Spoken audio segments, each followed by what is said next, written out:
നമസ്കാരം, കൊട്ടാരക്കര മീഡിയയിലേക്ക് സ്വാഗതം.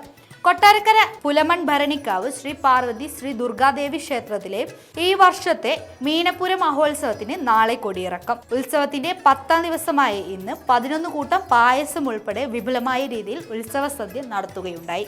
വാദ്യമേളങ്ങളുടെയും പൂക്കാവടികളുടെയും കെട്ടുകാളകളുടെയും വണ്ടിക്കുതിരകളുടെയും നിശ്ചല ദൃശ്യങ്ങളുടെയും അകമ്പടിയോടെ മുട്ടമ്പലം ജംഗ്ഷനിൽ നിന്ന് നാളെ പുലമൺ പൂരത്തിന് തുടക്കമാകും.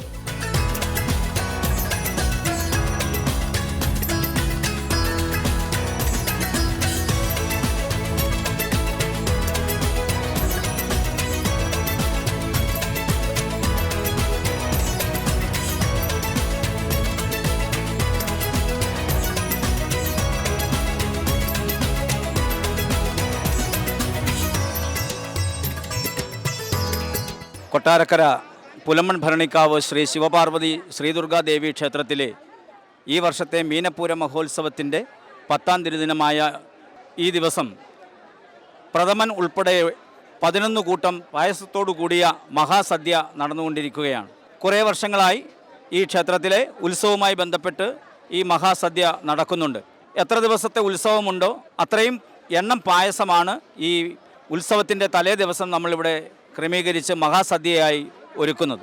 വളരെ ചെറിയ രീതിയിൽ 10-50 പേർക്ക് കഴിക്കാവുന്ന തരത്തിലുള്ള ചെറിയ ഒരു അന്നദാനമായി തുടങ്ങിയതാണ് ഈ ക്ഷേത്രത്തിലെ അന്നദാനം. അന്നദാന പ്രിയരായിട്ടുള്ള ദേവീദേവന്മാരാണ് ഇവിടെ കുടിയിരിക്കുന്നത്. അതുകൊണ്ട് തന്നെ എല്ലാ വർഷവും ഈ അന്നദാനം വളരെ ഭംഗിയായി നടക്കാറുണ്ട്. 1ാം തിരുദിനം മുതൽ തിരുവുത്സവം വരെ എല്ലാ ദിവസവും ക്ഷേത്രസന്നിധിയിൽ ഉച്ചയ്ക്ക് 12 മണി മുതൽ അന്നദാനം ഉണ്ടായിരിക്കും. ഉത്സവം തീരുന്നതിൻ്റെ തലേ ദിവസമാണ് ഈ മഹാസദ്യ നടക്കുന്നത്. ഇന്ന് തന്നെ ക്ഷേത്രത്തിൽ വലിയ തിരക്കാണ് അനുഭവപ്പെട്ടുകൊണ്ടിരിക്കുന്നത്. വിദൂരങ്ങളിൽ നിന്ന് പോലും ആളുകൾ ഭക്ഷണം കഴിക്കുവാൻ ഇവിടെ എത്തിച്ചേരുന്നുണ്ട്.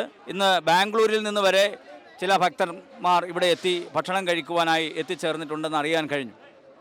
ഇവിടെ വരുന്ന എല്ലാ ഭക്തർക്കും ഈ അന്നദാനത്തിൽ പങ്കെടുക്കാൻ കഴിയുന്ന തരത്തിൽ ഈ ക്ഷേത്രസന്നിധിയിൽ നമ്മൾ ക്രമീകരണങ്ങൾ നടത്തിയിട്ടുണ്ട്. ഐതിഹ്യങ്ങൾ ഉറങ്ങുന്ന ഒരു ക്ഷേത്രമാണ് നമ്മുടെ ക്ഷേത്രം. ഇവിടുത്തെ വിശേഷ പൂജകൾ, അതുപോലെ തന്നെ ധനുമാസത്തിലെ തിരുവാതിര, അന്ന് വടക്കേ നടനുറപ്പ് ഉണ്ട്.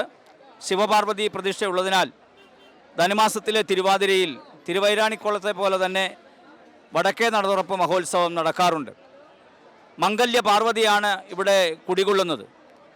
ഇവിടെ വന്ന് ദേവിക്ക് വഴിപാടുകൾ സമർപ്പിച്ചാൽ മംഗല്യം നടക്കും എന്നുള്ള കാര്യത്തിൽ തർക്കമില്ല.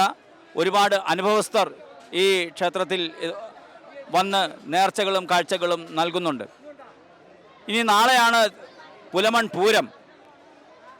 നൂറുകണക്കിന് കെട്ടുകാഴ്ചകളുടെ അകമ്പടിയോടെയാണ് നാളത്തെ പൂരം നടക്കുന്നത്.